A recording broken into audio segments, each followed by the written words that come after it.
各位傳媒朋友，大家好，多謝大家今日嚟呢個記者會。稍後行政長官咧會先向大家發言，之後接受大家嘅提問嘅。因為疫情期間咧，請大家喺記者會咧都盡量保持個社交距離啦，同埋佩戴口罩。一陣間提問嘅時候咧，緊記用咪方便我哋做好嘅傳譯工作嘅。如果冇問題，我哋而家先請行政長官發言。各位傳媒朋友，各位香港市民。第13屆全國人民代表大會常務委員會喺今日閉幕嘅第23次會議，經過審議之後，係作出咗有關香港特別行政區立法會議員資格問題嘅決定。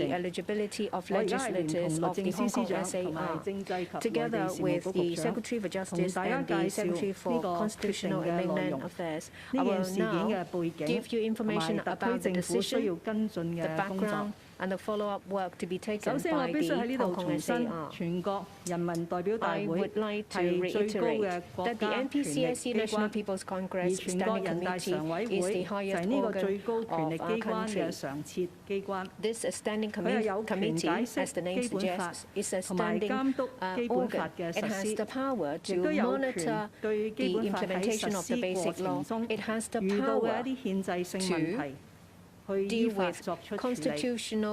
而全國人大常委會依法作出嘅決定喺香港特別行政區係具有法律效力嘅。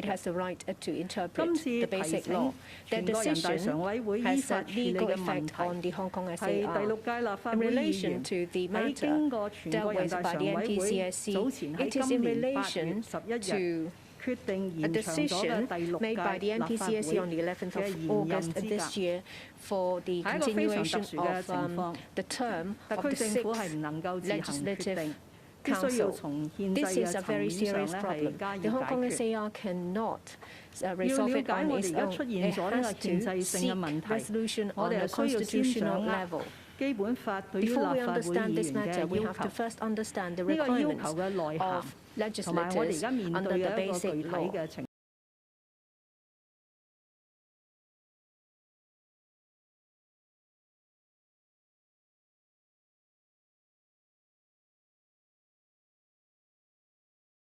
And of the Legislative Council, judges of courts at all levels, when assuming office, have to swear to uphold the basic law of the Hong Kong SAR of the PRC and swear allegiance to the Hong Kong SAR of the PRC. You may recall 4 years ago, when these 6-term Legislative Council members took office, there was an incident involving the taking of oath. Under Article 158, Paragraph 1, the NPCSC made an interpretation. On the 7th of November 2016, in relation to Article 104 of the Basic Law, the NPCSC made an interpretation. It says that the public office, after one has taken oath, in this case the LegCo, they have specified a certain clear requirements. First, these members will have to swear to uphold the basic law and to swear allegiance to the Hong Kong SAR of the PRC. They also have to meet all the statutory requirements in relation to the office. Another requirement is in relation to the legal undertakings involved. It also specified that when someone has taken the oath, the person will be held legally liable if there are any breaches. For legislators of the 6th term of the LegCo, they have taken an oath, and such an oath remains to be valid. Now there is a special situation because of COVID-19. On the 31st of July, the government made an announcement that in order to protect public health and in order to ensure that the elections will be conducted in a fair and honest manner, the CEN Council made a decision to postpone the LegCo general election by 1 year. In order to address the vacuum left by the postponement of the general election, the NPCSC made a decision on the 11th of August. The decision says that incumbent legislators of the 6th term will continue to resume office until there is a general election for the 7th term. The decision of the NPCSC on the 11th of August was to deal with the continuation of the 6th term LegCo. It did not touch upon the eligibility or the removal or otherwise of legislators. There is another matter. It involves 4 legislators of the 6th LC term. They are Mr. Kenneth Leung, Mr. Alvin Yeung, Dr. K.K. Kwok, and Mr. Dennis Kwok. They have been nominated to run for the 7th term of the LC election. Before the end of the nomination period on the 30th of July, returning officers ruled that their nominations were invalid. The returning officer specifically states that these nominations were deemed invalid because they are not in line with the requirement of declarations under Section 40(1)(b)(I) of the Legislative Council Ordinance. It says that the returning officer has taken reference of the Chen Ho-tin case of the Court of First Instance Judgment. In that case, it says that the intention to uphold the basic law in the context of Section 41(b)(1) declaration denotes not just compliance with it, but also an intention to support, promote, and embrace it. It is the basic constitutional duty of every LegCo member to uphold the basic law. Advocating or promoting Hong Kong independence, self-determination, or changing the system of Hong Kong SAR by supporting Hong Kong's independence as an option for self-determination, soliciting intervention by foreign governments or political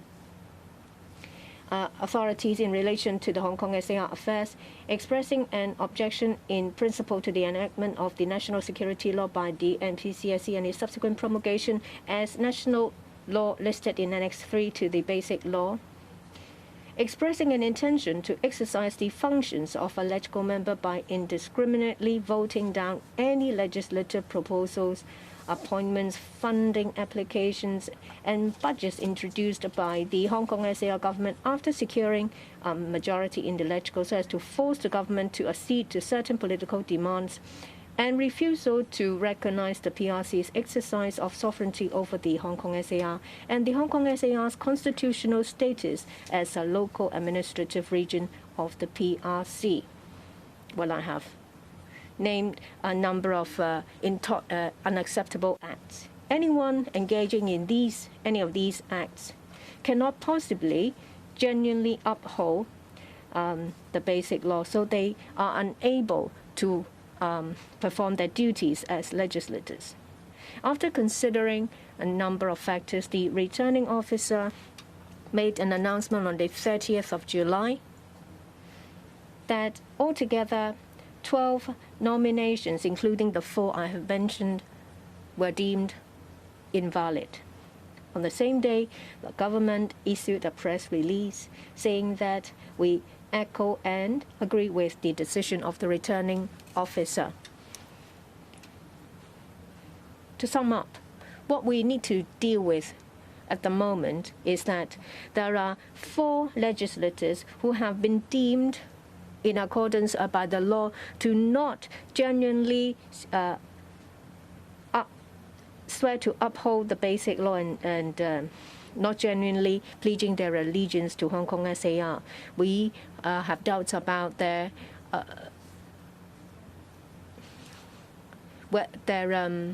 ability to perform their duties. If they are unable to uphold the basic law and to support the Hong Kong SAR, of course, they are not qualified to be legislators. If we allow such persons to be legislators, it is a blatant deviance from Article 104. In 2016, the NPCSC made a decision. It says that the person who has taken the oath, if subsequently breached that oath, will have to be legally liable. As it involved a decision made by the NPCSC on the 11th of August and their interpretation of Article 104, the Hong Kong SAR government is not in a position to make a decision on our own. So we have made a request to the NPCSC to resolve this issue on a constitutional basis. I will now give you the 3 points of the NPCSC's decision. First, a legislator for advocating or supporting Hong Kong independence, refusing to recognize PRC's exercise of sovereignty over Hong Kong SAR, seeking intervention by foreign countries or external powers in relation to affairs of Hong Kong SAR, engaging in any other acts that endanger national security, or not meeting statutory requirements or conditions to uphold the basic law or to pledge allegiance to the Hong Kong SAR. Upon confirmation by the law, they shall be disqualified as Legislative Council members. The decision applies to legislators of the sixth legislative term whose nominations for the election of the seventh term have been ruled invalid for the above reasons. Anyone who plans to run in future elections, this decision applies. It also says that the government will promulgate a decision of the NPCSC. In around noon today, the government has made a press release making the announcement that 4 legislators who plan to run in the general election on the 6th of September, they are Mr. Alvin Yeung, Mr. Dennis Kwok, Mr. KK Kwok, and Mr. Kenneth Leung, will be disqualified immediately.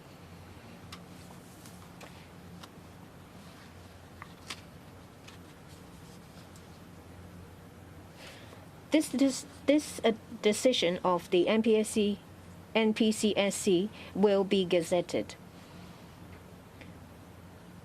We'll also make arrangements for the Secretary General of the LegCo under Section 35(1) of the Legislative Council Ordinance to promulgate a vacancy starting from the 30th of September in relation to these members.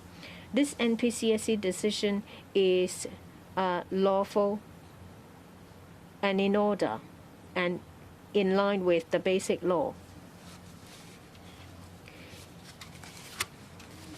This is not personal in relation to the 4 legislators. Because of COVID-19, the general election of the LegCo has been postponed. A decision has been made by the NPCSC to allow incumbent legislators to continue their work for 1 year. In relation to this decision, it is deemed that the 4 members they have committed acts that are not in line with Article 104. In relation to the NPCSC's interpretation in 2016, this will also complete their work.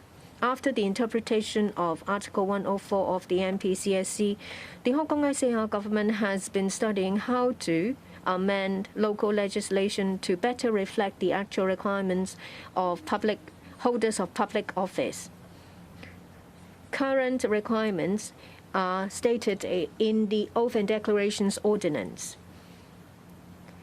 The conditions to stand in various elections are stated in their respective legislation. We need to rationalize the local legislation so that the Hong Kong SAR government can better implement Article 104 as well as to reflect our constitutional duty.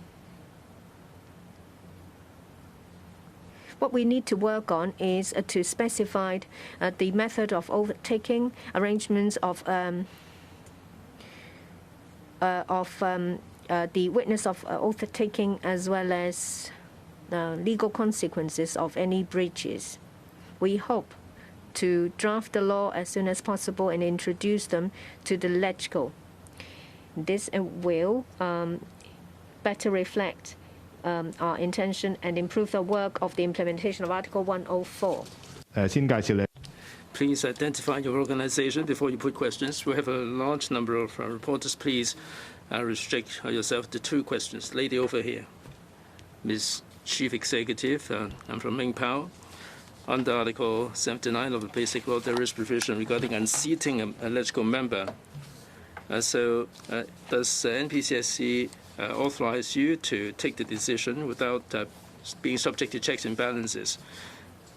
In accordance with the law, what do you mean by that? Is it the case that a member can be unseated once this is confirmed by a returning officer? Or do you think that filibustering is something that you can disqualify a member?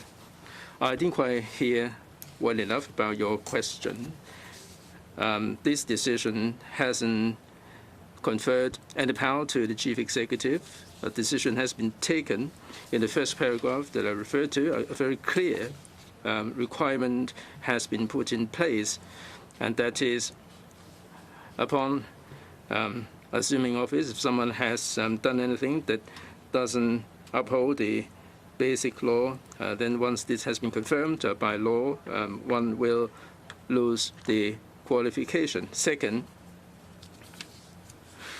this is supposed to apply to the 7th term. Some members have been declared to be not upholding the basic law. I must clarify that I have not been conferred upon the power to do this.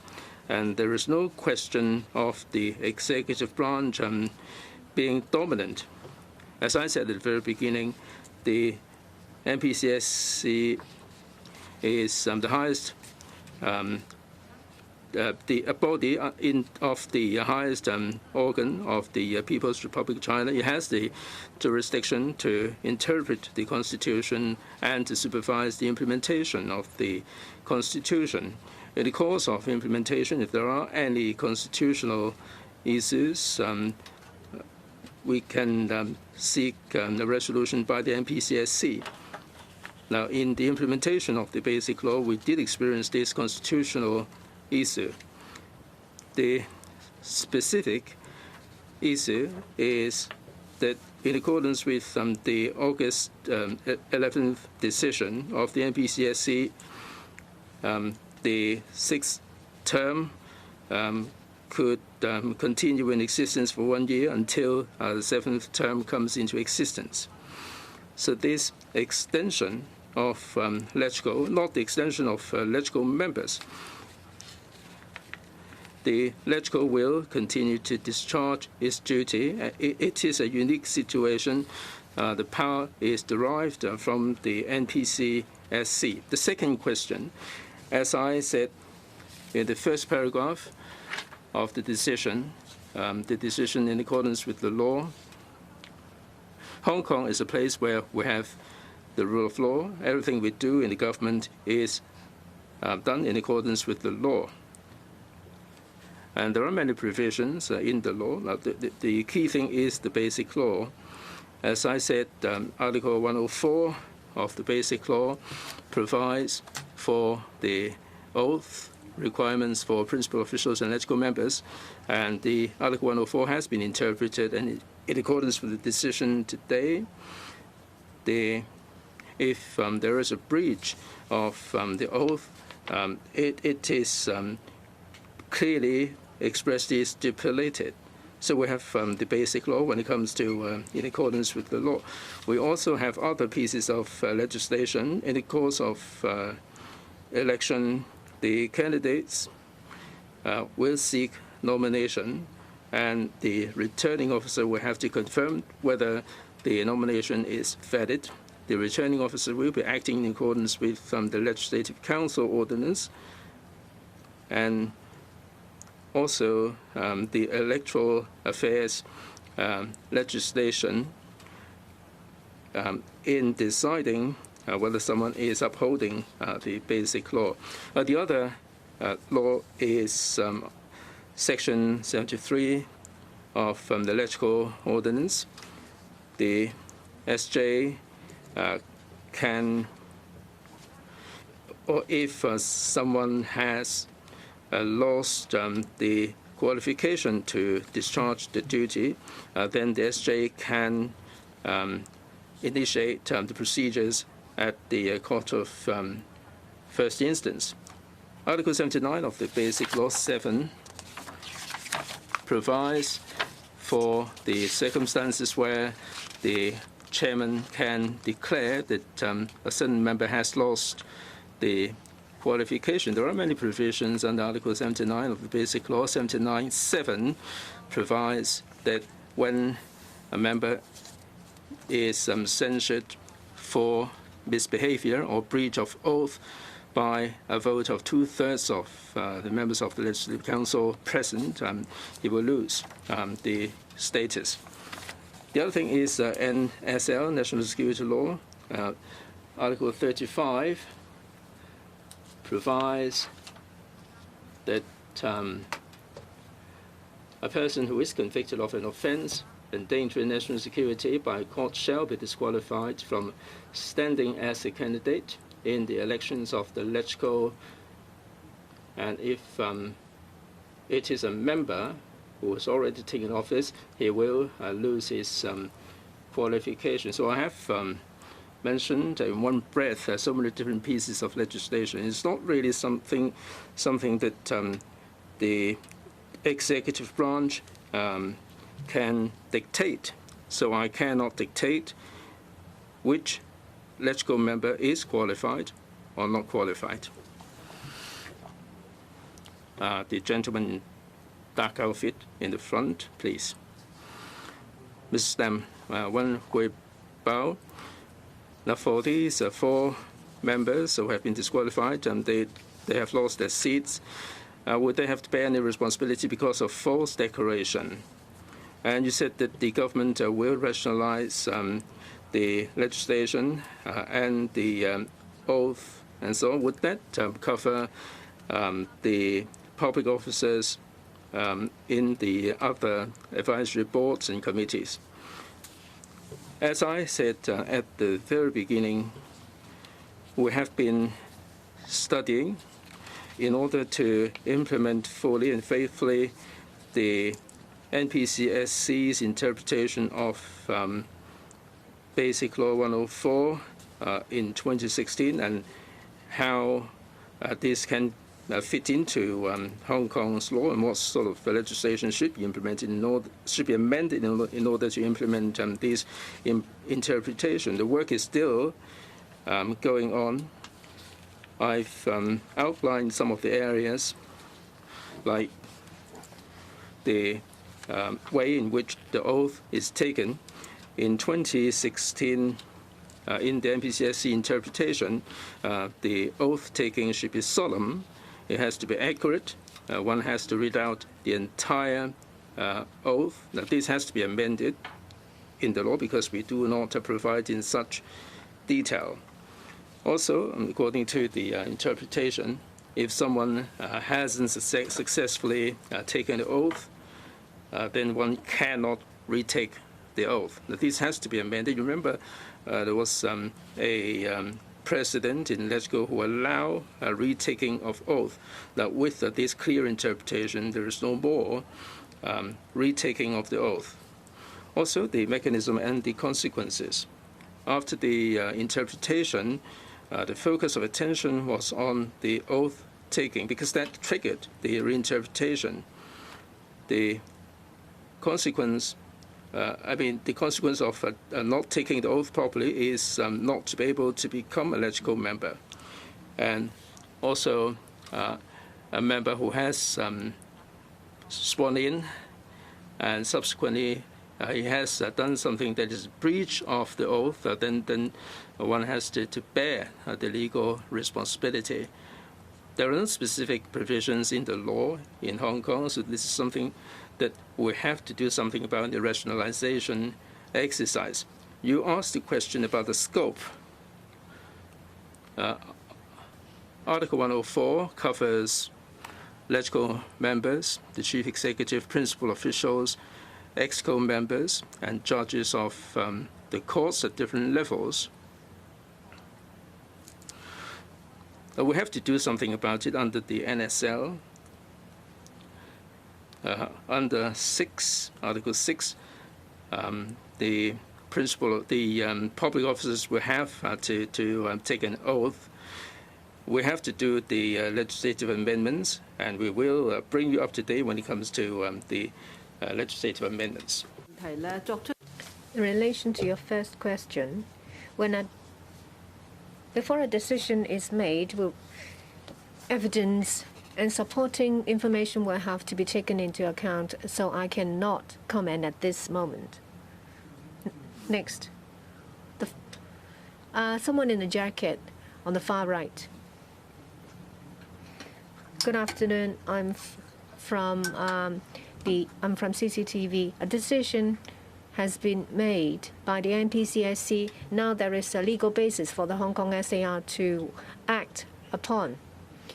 Well, in relation to this decision, how does it affect the operation of the LegCo as well as legislative members' conduct, etc.?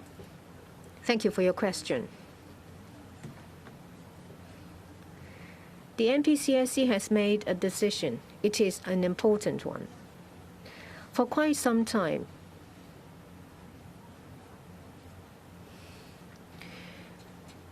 we have been trying to find ways to accurately implement the one country, two system. There is an important article in the Basic Law, namely Article 104. It is in relation to oath taking of public officers.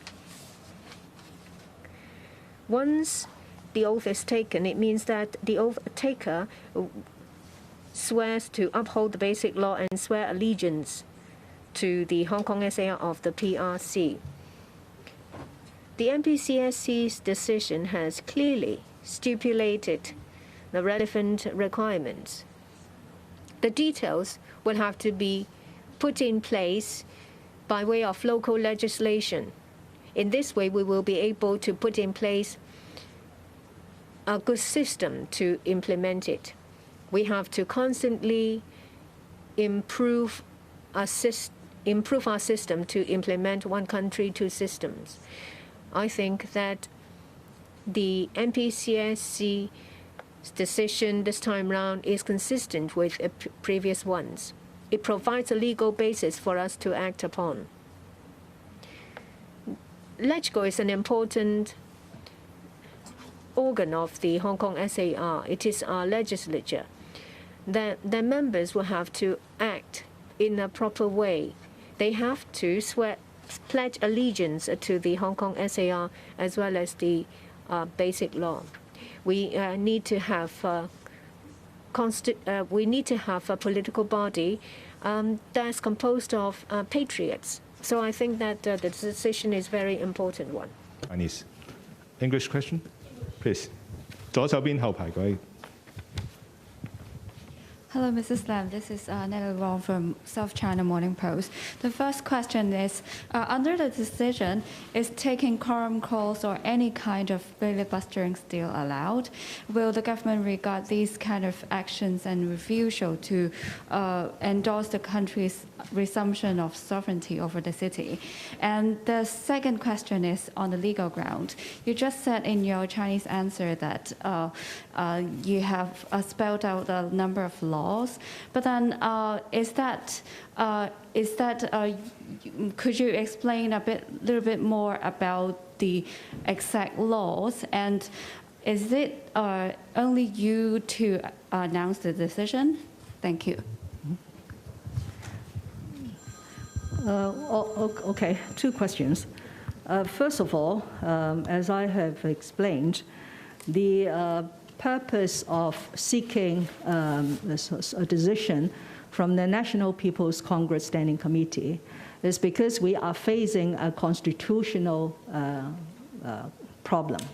The constitutional problem arose from the fact that the NPCSC has earlier on, that is on the 11th of August, they have made another decision in response to the Hong Kong SAR government's request because we have delayed the election by 1 year. So they have made a decision to allow the sixth-term Legislative Council to continue its responsibilities for no less than 1 year.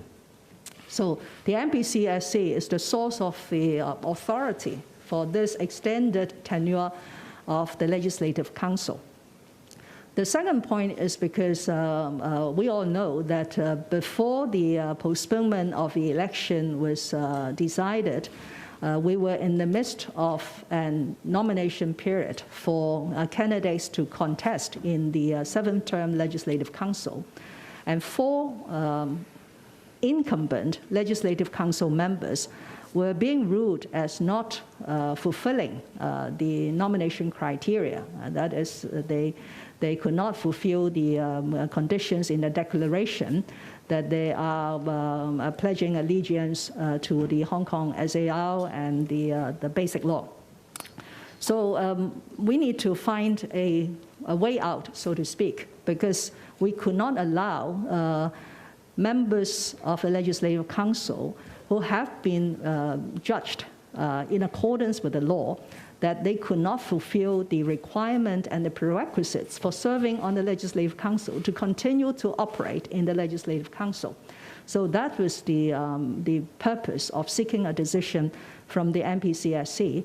And the NPCSC has made that decision today, which has made it very clear that the criteria for anyone who has taken an oath and served as a Legislative Council, but thereafter they have engaged in activities which are bridging those requirements, that they should immediately lose their qualification to become a Legislative Council. I heard you mention a word about filibustering, right? This whole deliberation has very little to do with the filibustering. We would not sort of take away Legislative Council members' qualification because they deploy certain parliamentary tactics in the Legislative Council. That is, they keep on asking questions, they may call quorums, and so on and so on. Although, of course, we would not like to see this sort of tactics being deployed very extensively to the extent of totally disrupting the normal functioning of a Legislative Council. But that is not the purpose of this decision at all. So we will abide by the decision of the National People's Congress Standing Committee, and that's why the Hong Kong SAR government has announced only the 4 members who have been judged as not qualified for taking part in the 7th-term Legislative Council election, that they have lost their Legislative Council member status. As far as the various legislation, I'll repeat again. When we said that in accordance with the law, it is both the Basic Law and also the various pieces of relevant local legislation. The Basic Law is something I'm sure everybody is now aware of. That is Article 104 concerning the taking of an oath by members of the Legislative Council.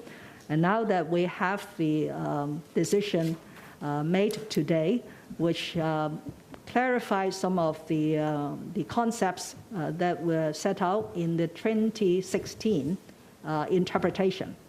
So in due course, we will introduce amendments to some local legislation in order to align with this decision made by the National People's Congress Standing Committee. But there are several pieces of local legislations that would also have an effect that certain members of a legislative council might be judged to have breached the requirements. This include, this include the electoral legislation under the Legislative Council Ordinance, as well as the EAC Electoral Procedures Legislative Council Regulation, under which the returning officer will judge in accordance with the law whether certain candidates have fulfilled the requirements in the declaration. It also includes Legislative Council Ordinance, Section 73, which gives the Secretary for Justice, and in fact also any member of the public, the power to apply to court to suggest that certain members have lost their status as a Legislative Council member. It also includes Basic Law, Article 79, bracket 7, where the Legislative Council President could declare that the Legislative Council member has lost their status because of having breached their oath as after a 2/3 majority approval of the motion. It also includes the National Security Law, Article 35, which says that whoever is being convicted of having breached the national security law will not be eligible to participate in election, and if they are already a member of a legislative council, they will immediately lose their qualification. So these are the various pieces of local legislation that will come under that particular aspect. The lady here. Thank you. Good afternoon, Ms. Carrie Lam. I have two questions. One is, this is Zhu Dan from CGTN. The first question is, can you clarify again why they endangering national security, and what does that mean? And the second question is, while other opposition lawmakers have threatened to resign, there's a view that if the opposition resigns, it becomes a rubber stamp parliament. What do you think? Can the Legico continue to perform its duties to the public without an opposition? Thank you. Well, first question about under what circumstances is endangering national security. One would have to go to the national security law. On the 30th of June, the National People's Congress Standing Committee has enacted a piece of legislation for Hong Kong to safeguard national security. And immediately that piece of national legislation was included in Annex 3 to the Basic Law for promulgation in Hong Kong. So from that day onwards, Hong Kong now has a piece of national security legislation to enforce. So our enforcement agents will use that piece of legislation to safeguard national security. There are 4 main offenses under the national security law, but I can't really go into a lot of details, but you can read that national security law to understand very clearly that there are 4 types of offenses being included in the national security legislation. Now, the second question is about I thought more than 10 or 15 current Legislative Council members who have indicated, I have not heard a confirmation, so they have indicated that if a decision was made to disqualify the 4 members, then they might contemplate a mass resignation. If that happened, we will have a total of 19 less Legislative Council members in the Legislative Council when they are supposed to discharge their responsibilities in the extended term for no less than 1 year. I wouldn't say that for members remaining in the Legislative Council, we will have a rubber stamp Legislative Council. Each member of a Legislative Council has to account for his or her actions to the constituents, to their voters. And there are many occasions that even amongst the so-called pro-establishment members, that our proposals did not get through, either because they said that it was not good enough, or they said that this was not welcomed by members in their respective constituents. So I clearly will say that it is unfair to the pro-establishment members that once the 90 members left the Legislative Council, then they will become a rubber stamp of the Hong Kong SAR government. That certainly would not happen. In the same way, we, especially myself, I welcome diverse opinion in the Legislative Council. I respect the check and balance responsibility of the Legislative Council. That is clearly written in the Basic Law as the constitutional duties of a Legislative Council. But all these responsibilities have to be exercised in a responsible manner. If some members of a Legislative Council are not there to sort of discharge their constitutional duties, then of course many people will have a lot to say about their behavior. But as far as we are concerned, we follow the Basic Law. Under Basic Law, Article 75, we could continue to have Legislative Council members. The statutory quorum is no less than half. So for the Legislative Council Legislative Council consisting of 70 members, we need no less than half. That is 35 members. And it is clear that there should still be more than 35 members to enable the Legislative Council to operate in the coming months. Thank you. Next question, please. The one in white in front, please. La Ho Ting from Cable. When members were unseated, there would be some legal procedures, and one can make representation, and one can lodge an appeal, which will be presided upon by a judge. Now you don't go through the court procedure, you're just declaring legal members are ousted. There is no way for them to lodge an appeal. Is this in accordance with the law, as you said? I mean, do we have any due process in Hong Kong anymore? Second, we mentioned filibustering, and sometimes they would chant some slogans, and in some meetings they failed to elect a chairman. You said that they indiscriminately forced the government to accede to their political demands. Where are you going to be drawing the line? What action would a legislative member has taken before you would say that he's not upholding the basic law? Is this something that the government is pleased to see?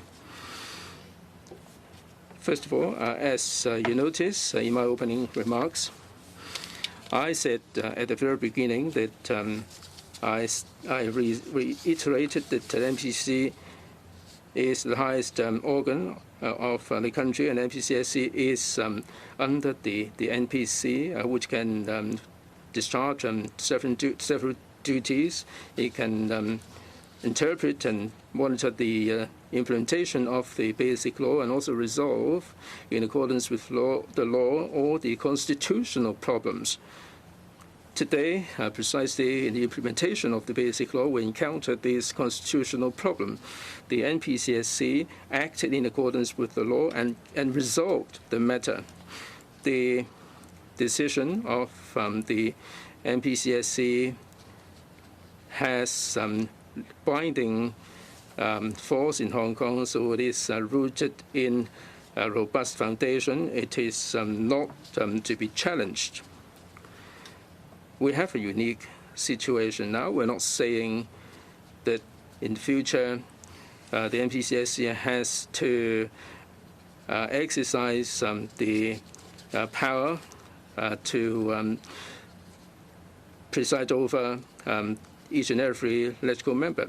Now, legislative members are returned every 4 years because of the pandemic, and this time we only have the power to postpone the election by 1 year, but we don't have the power to deal with the vacuum. So we sought the NPCSC to take the decision on the 11th of August. The sixth term can continue to discharge its duty for no less than 1 year. So this is a unique situation, and the NPCSC used the power to deal with this situation. Going forward, I mentioned the different pieces of local legislation. We may need to file with the court of first instance, or sometimes they need a 2/3 majority for censure, or there can be the petition. There are legal procedures. Now, this question should best be answered by the SJ. Every time we talk about people breaching the law, it's based on evidence, as indicated by the SJ. So when a legislative member has done something in legislative, under what circumstances would it be in violation of the law? It's a question of whether we have the evidence. But I can say, in no uncertain terms, now you mentioned filibustering.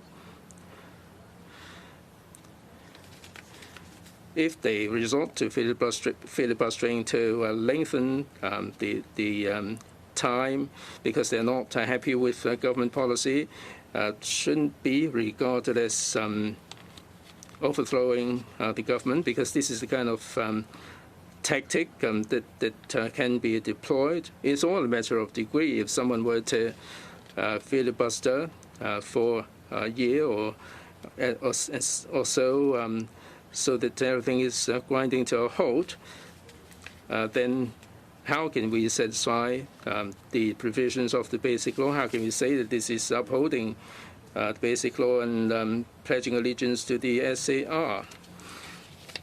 Now, some members take decision in the latest decision regarding the 4 members. This is their decision. It's like after the NPCSC's decision on the 11th of August, 3 members decided that they will not become members anymore after the 30th of September. In the process, I very much hope that they would have regard to the overall interest in Hong Kong and what impact that this will have on Hong Kong. Thank you. Next question. The person at the front. I'm from Hong Kong 01. My name is Pang. I'd like to ask you a couple of questions. The NPCSC decision mentions that it was you who made the initiative to who made the request. When did you make that request? Was it when you were visiting Beijing back in July? Well, the returning officer might have disqualified the nominations of these 4 persons, but it doesn't mean that you can easily remove them from their office. Well, doesn't it conflict with your move this time? And for this decision, does it mean that they have lost their eligibility to run in future elections as well? You've asked 3 questions. In the NPCSC's decision, it says that, well, the decision is made upon a request made by the Hong Kong SAR Chief Executive. I made that request because, as I said previously, the Chief Executive of the Hong Kong SAR is accountable to the Hong Kong SAR. That covers the legislature.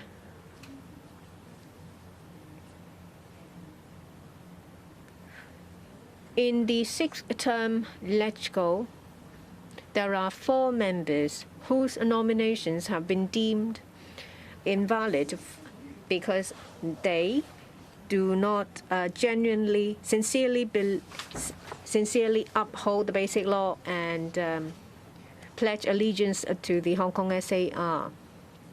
It seems illogical to allow people who don't uphold the Basic Law nor pledge allegiance to the Hong Kong SAR to continue to be a legal member. It is inconsistent with Article 104, under which public officers are required to swear to uphold the Basic Law and to swear allegiance to the Hong Kong SAR. I have the duty to act. I have taken into account local legislations to see if we are in a position to handle this on ourselves. But I found that we don't have the power to decide whether these 4 members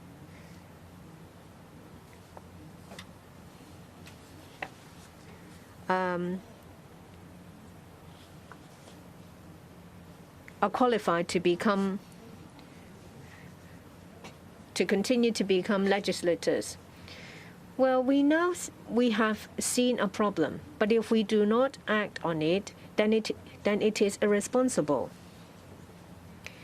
A decision has been made in the form of interpretation of Article 104, which says that if you breach an oath that you've taken, then you have to be held legally responsible. For these 4 members, so far, they have not been held legally responsible for their breaches. I have taken the responsibility to seek a solution to address this problem. If appropriate, I would make a request for the NPCSC to come up with a decision to address this issue. It doesn't conflict with what I said previously. Well, I cannot arbitrarily take action without any basis. That's why I made a request to an organ that has the power to make such a decision. There is no relationship with the timing of my visit. When I went to Beijing, I dealt with matters relating to our economy. I tried to garner support from the central authorities to our economy. And it is not true that this has anything to do with a serious filibustering of the legislature that is happening at the moment. For the NPCSC to convene a meeting and to make a decision is something that takes time. From August onwards, we have been pondering on this issue. At the end of September, a number of legislators have made a decision to leave the legislature. We realized that the matter is more prominent than we thought. Hence, we made a request to the NPCSC to make a decision. What's your second question? I forgot. Oh, okay, whether they will be stripped of the eligibility to run in an election for life. When one plans to run an election, whether they are eligible or not, it depends on the situation. Then unless it is something that is specified in the national security law, there are articles stating that under certain circumstances you will no longer be able to run in an election. Previously, there has been some legislations that relates to resignation. If you resign from the legislature, you are not allowed to run in a by-election within 6 months of that resignation.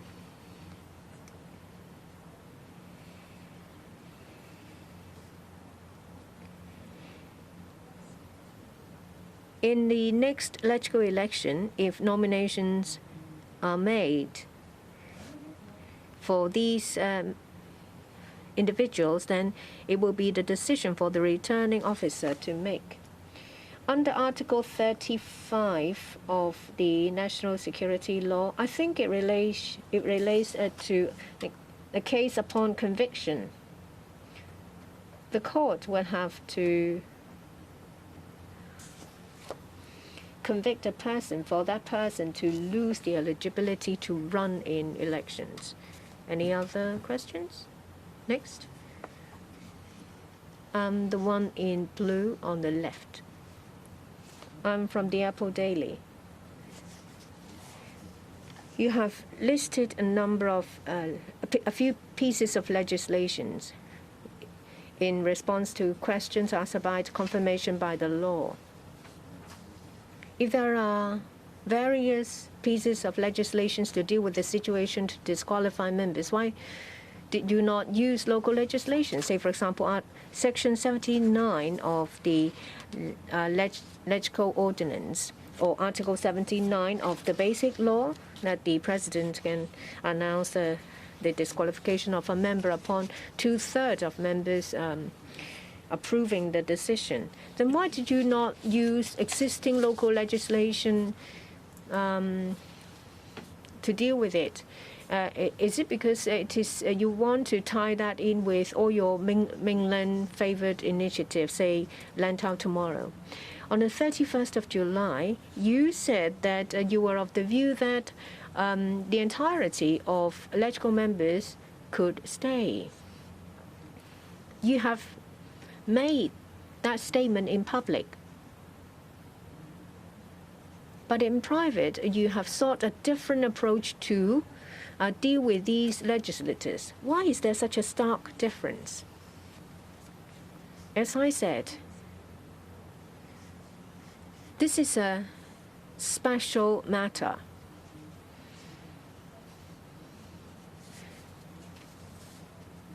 It is not the case that some members are deemed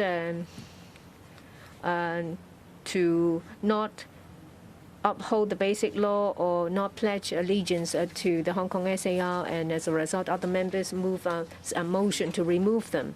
And this is in relation to a decision of the NPCSC. If members want to use Article 79(7) of the Basic Law, then what is the definition of breach of oath? And what are the legal responsibilities? That's not clearly stated. The decision of the NPCSC addresses not just this matter. It has also set down a number of rules for us to abide by. We will embark upon local legislative amendment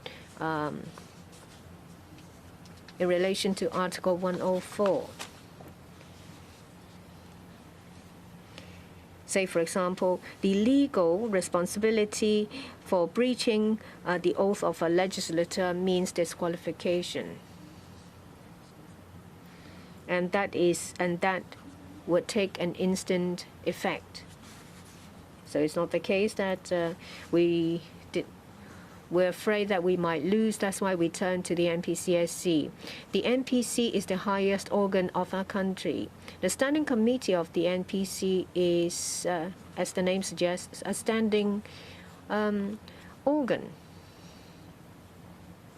They would not take into account the chance of winning or losing of the Hong Kong SAR before making the decision. The NPCSC has made an interpretation in November 2016, and they have made a decision on the 11th of August. If you look at the preamble of the NPCSC decision, you know that it has set out all the various decisions involved previously. So I see that there is a need to make a request to the NPCSC for a decision. we have encountered controversies. We do not want people to comment on government policy simply from a political perspective. You can't say that someone supports a policy because they support the government. What we consider is a legal basis. We have to do things in a proper manner. Four members' nominations have been ruled invalid. So there is no controversy at all. Their nominations have been deemed invalid. Then why could they continue to be legislators?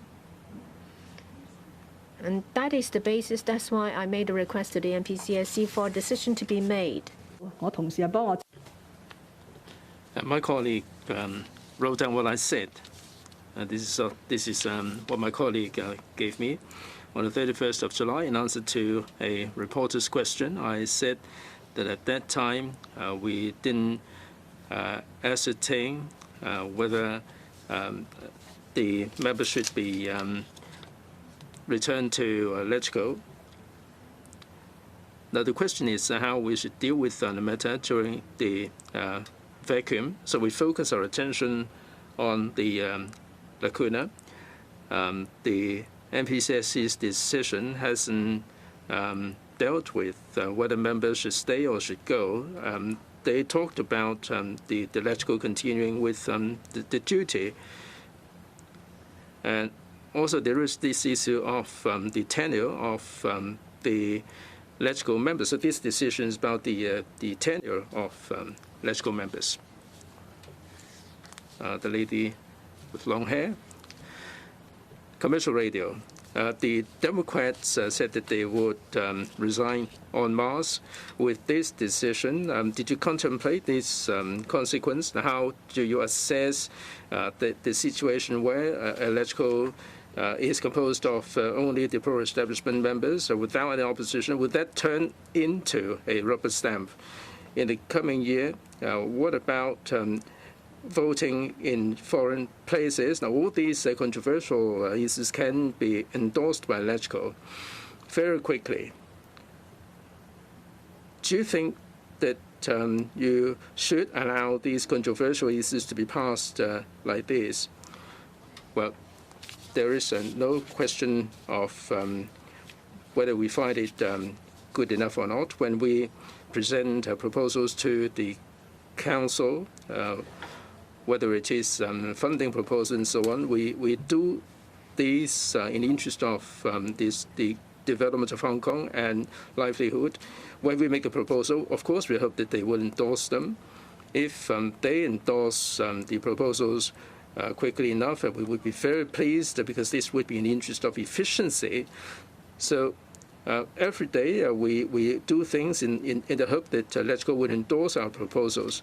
So what you said doesn't stand. That your question should not be directed at me. You should direct your question to the members who said that they would resign. Are they happy with LegCo without their voices? If they think that they are the gatekeeper, they are keeping us on our toes, why would they give up this critical role at this juncture? I don't really have an answer for you on their behalf. The only thing I can say in response is that I don't believe that for these dozen or so members who threatened to resign, with the departure, I don't believe that the Legislative Council will turn into a rubber stamp. This is impossible. With our proposals, as you can see, we didn't have the overwhelming support of the pro-establishment members. We have to explain our policies and seek the support of each and every member. But with any democratic society with pluralistic voices, it is important. I think you should direct your question at the Pandem members to see whether they have taken into account the factors that you mentioned when they took the decision. last reporter, the gentleman at the back, please. Mrs. Lam, RTHK, you mentioned that when you saw NPCSC's decision, it wasn't about filibustering or whether you were afraid of losing. Now, when you sought the postponement of the election, why didn't you seek NPCSC's decision regarding the members, whether they should go or whether they should stay? Why didn't you seek the decision on this one as well for the lacuna?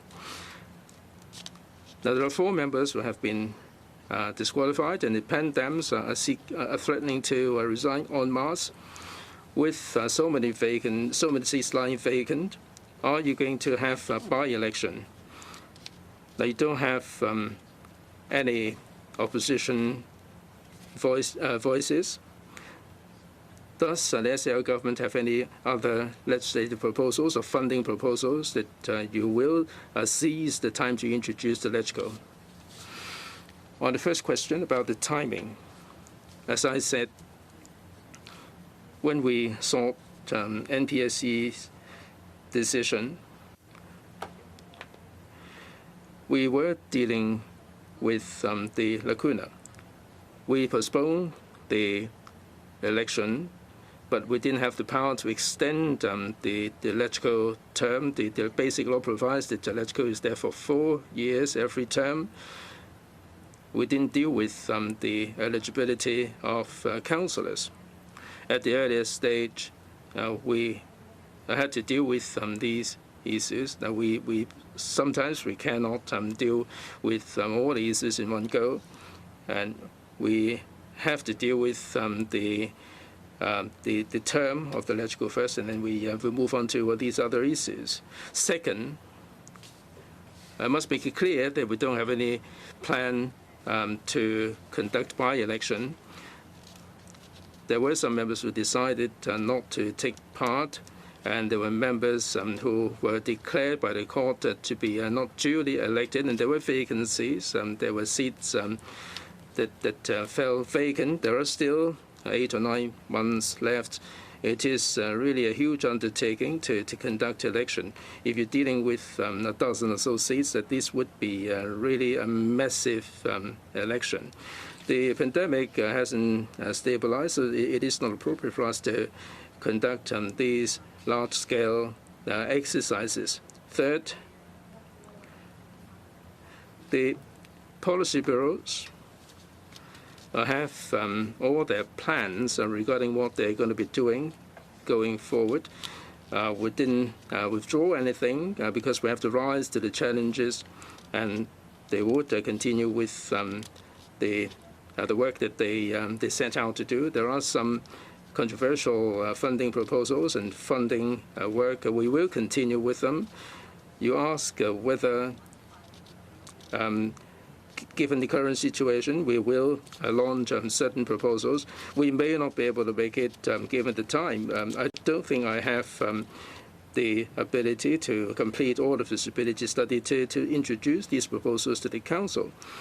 Now, if we haven't done a lot of preparatory work, and even if the DOJ is doing preparation, we may not be able to make it within such a short time.